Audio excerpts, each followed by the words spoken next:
Tapi jemaat ini tidak ada di sini. Haleluya. Jadi kita kembali kepada pembacaan firman Tuhan yang mereka permasalahkan di mana Yesus berasal kan. Padahal kalau kita baca yang dimaksudkan di sini bukanlah tempat kelahiran Yesus. Mika mengatakan di Bethlehem. Bukan di situ yang dimaksudkan dalam ayat ini.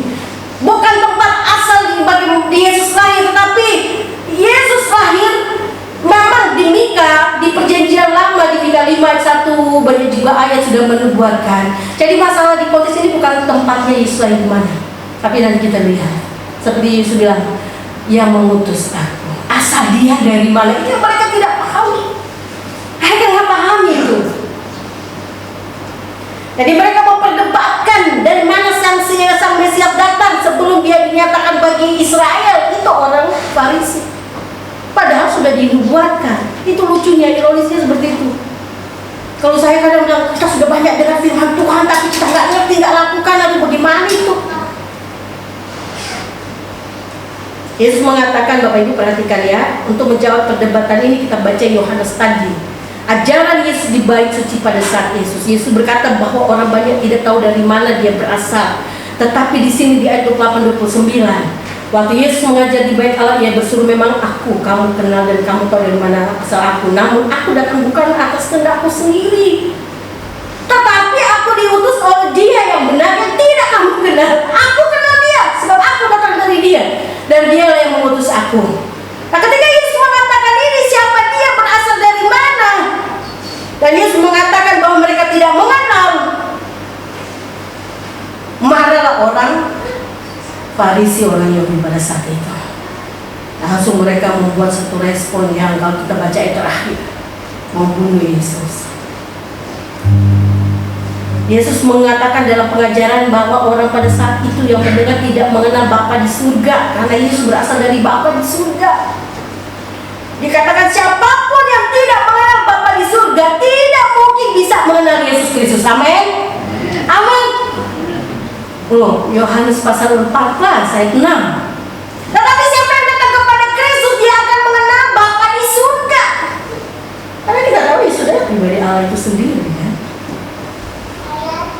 Jadi Yohanes dia hanya untuk membuktikan tempat Yesus berasal, tetapi yang jauh lebih pentingnya saya katakan tadi, yang mau dituliskan oleh Yohanes buat kita semua dan diajarkan oleh Yesus, yaitu mengajarkan tentang dari siapa Yesus Kristus berasal. Itu yang mereka nggak tahu. Yohanes 14 ayat 6, ini saya singgung dari tadi, kita baca baik ayat ini. Yohanes 14 ayat 6. Kata Yesus kepadanya, akulah jalan dan kebenaran dan hidup. Tidak ada seorang pun yang datang kepada Bapa kalau tidak melalui aku, melalui Yesus. Nggak bisa. Kamu nggak bisa kalau nggak tahu siapa Yesus. Itu tujuannya Yesus datang ke dunia, menjadi manusia, supaya kita manusia berdosa ini mengetahui siapa Yesus, siapa Tuhan kita. Ketika Yesus mengatakan di ayat 30, di dalam ayat 30 dikatakan bahwa perkataan itu, perkataan ayat 29 membuat orang yang mendengar dia ingin membunuh dia. Pada saat itu di Yerusalem orang Yahudi banyak sekali, atau mereka sangat gigih sekali membela agama Yahudi mereka. Perkataan Yesus mengatakan mereka tidak mengenali Allah, membuat mereka marah sehingga membuat mereka ingin membunuh dia.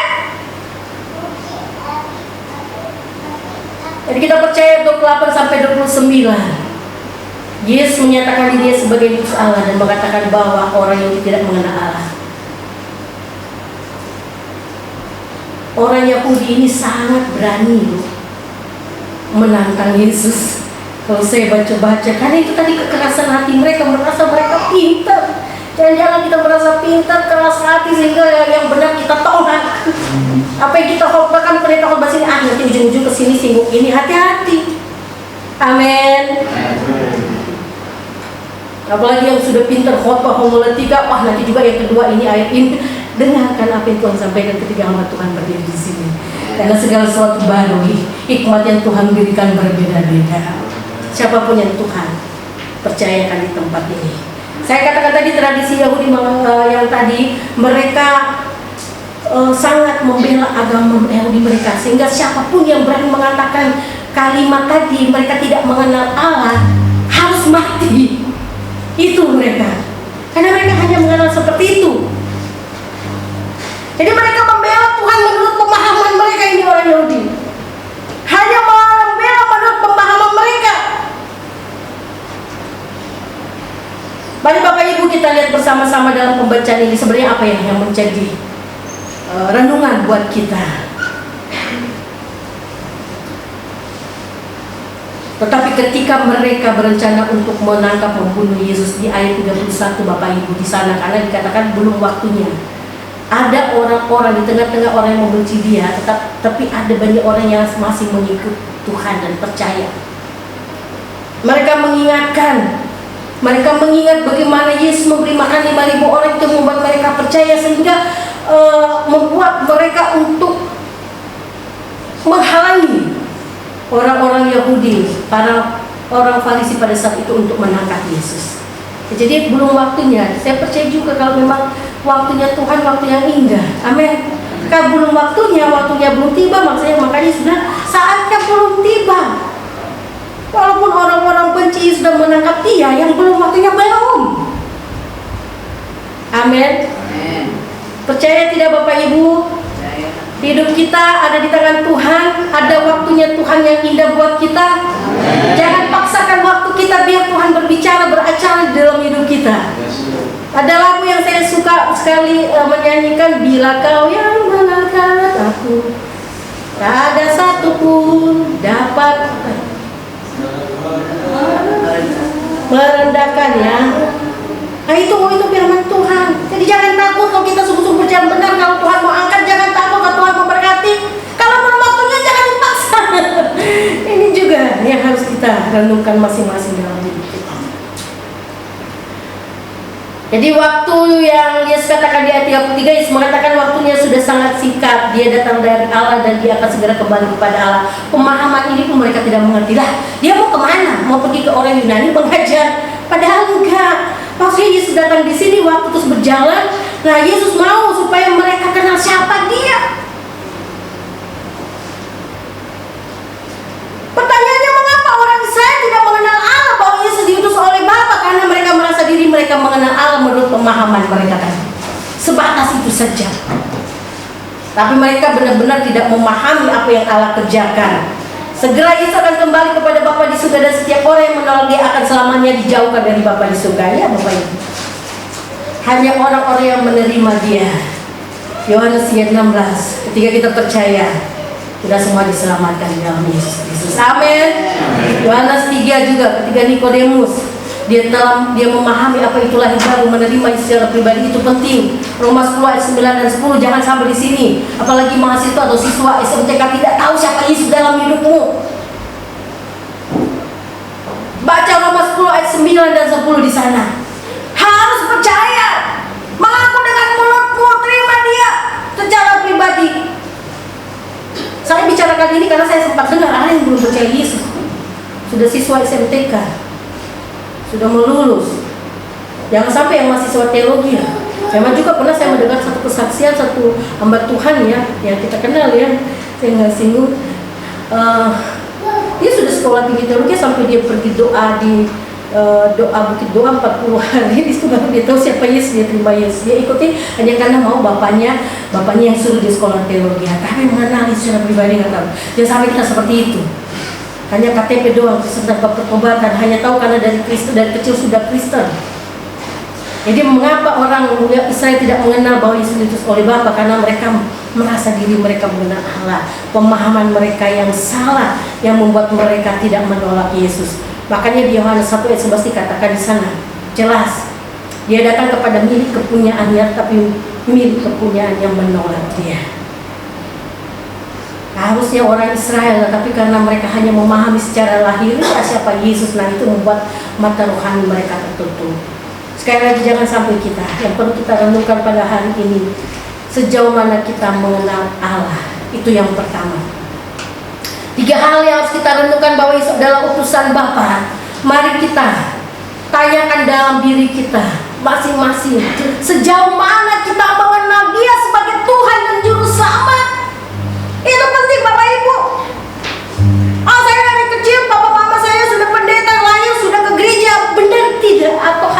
tradisi mengikuti. Tahun 90 pernah ada sebuah acara kuis televisi. Nah, yang lain 90 pasti tidak tahu. Kalau Pak Yopi, Pak Adolf, Bu Rizka pasti tahu ya Bu. Ada yang kuis yang terkenal, menebak tokoh atau orang terkenal, selebritis itu. Jadi cuma kasih tunjuk potongan fotonya, kemudian para peserta itu harus menjawab siapa. Pas waktu itu udah mengetahui latar belakang itu, lagunya terkenal dengan gini, oh siapa dia. Saya paling senang kali dulu ikuti kuis itu. Nggak tahu yang lain tahun 98 ikuti enggak, tapi kayaknya sudah bisa nggak tahu. Tapi sekarang keluar saya lihat.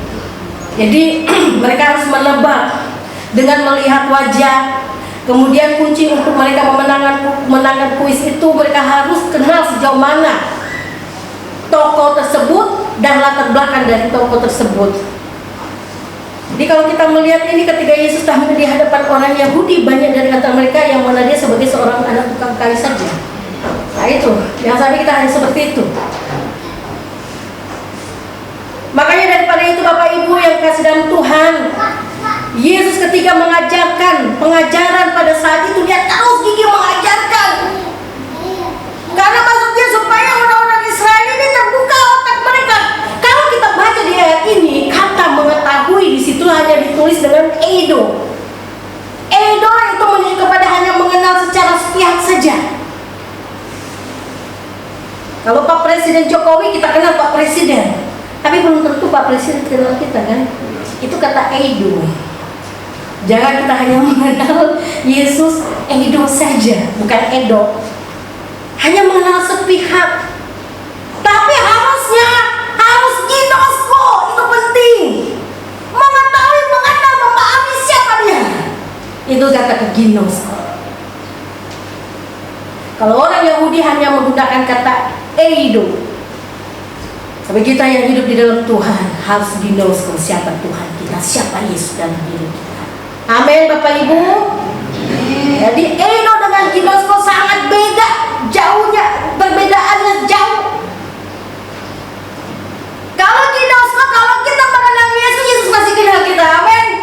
Amin. Amin. Itu penting. Kalau kita percaya kepada Yesus, Efesus 1:14, nama kita termeterai. Jangan sampai kita termeterai. Tapi percaya Yohanes 3:16. Kalau kau sungguh percaya kepada Dia, itu Alkitab katakan, percaya engkau akan diselamatkan. Mengenal Yesus Kristus bukan hanya sebatas eido saja, tetapi harus ginosko. Amin. Yohanes 15 ayat 4 dan 7. Pokok anggur di situ. Kalau kita lihat ayat 4 sebelumnya, mari buka Alkitab. Jadi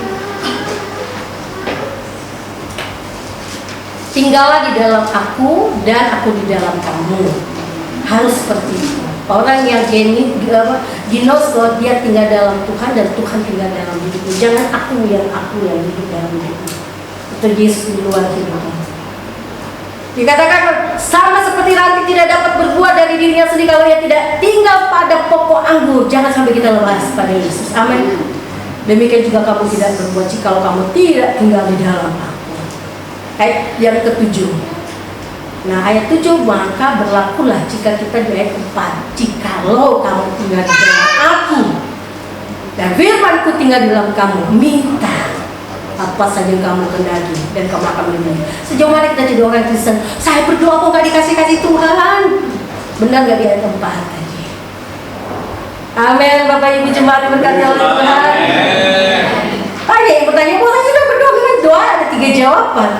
Tapi setelah saya pelajari firman Tuhan, benar nggak langsung tinggal di dalam Tuhan. Tuhan sudah dengan penuh kasih.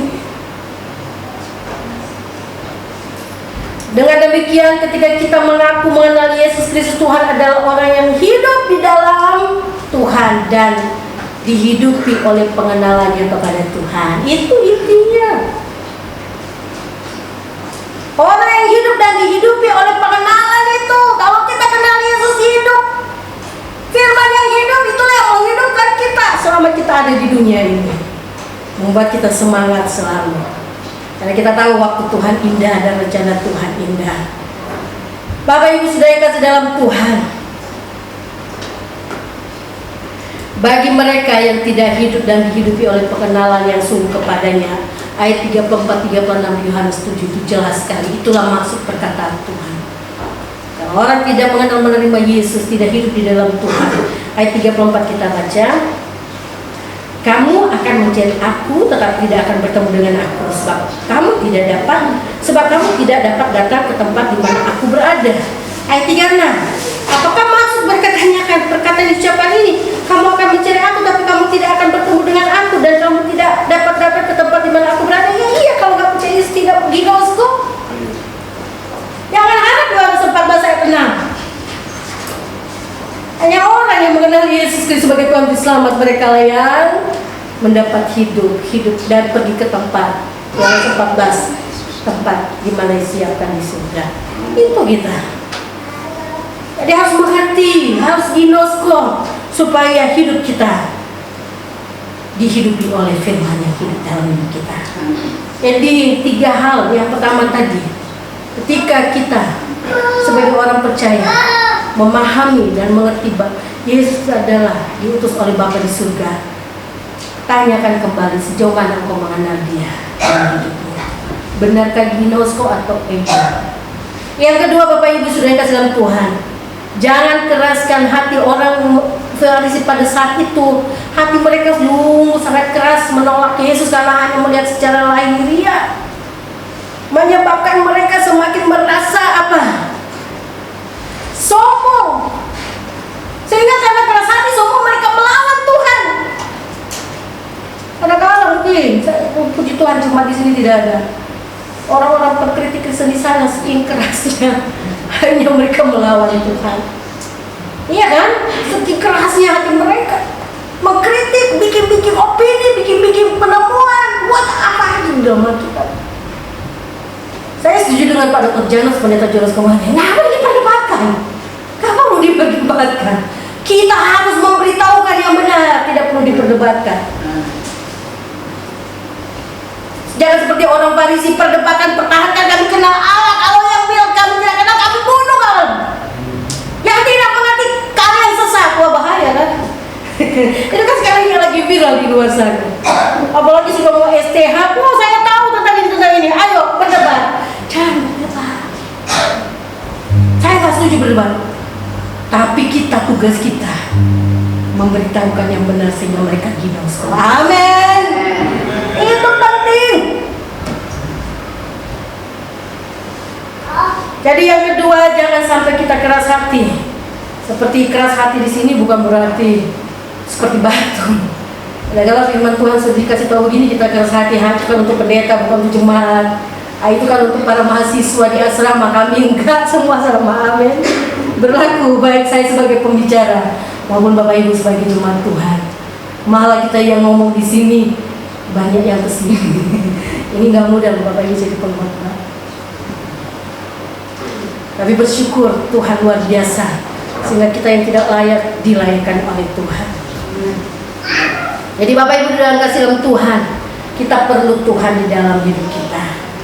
Dengan datang kepada Dia barulah kita tahu siapa Yesus dalam hidup kita.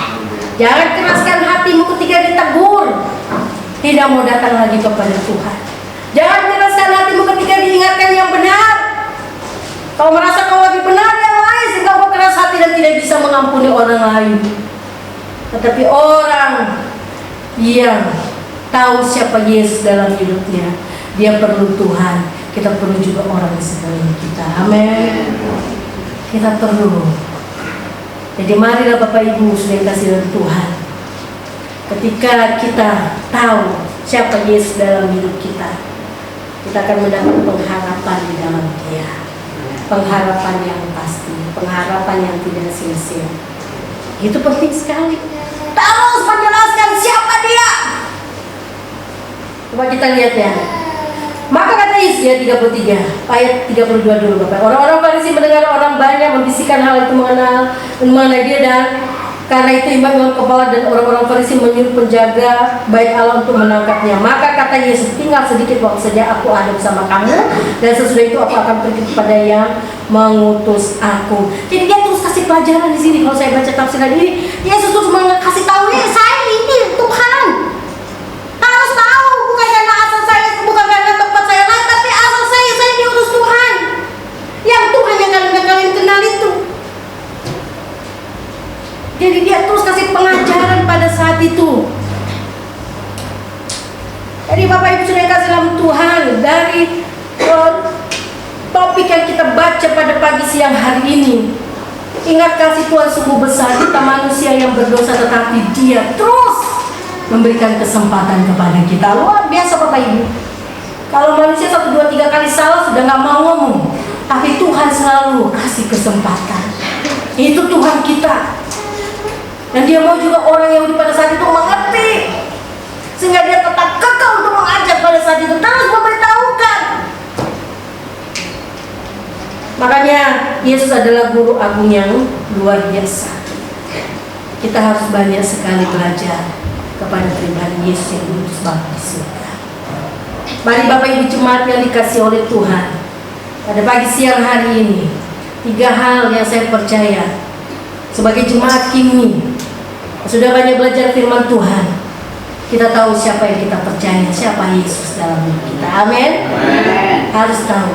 Yang kedua, jangan keraskan hati. Orang yang sudah tahu siapa Yesus dalam hatinya, dia pasti akan membuka hati ketika ditanya.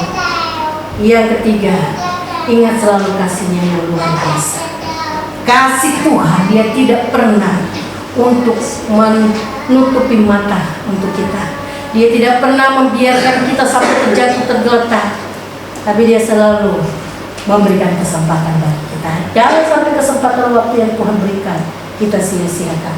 Kairos waktunya Tuhan, kronos kesempatan. Dalam kesempatan kronos ada kairosnya Tuhan.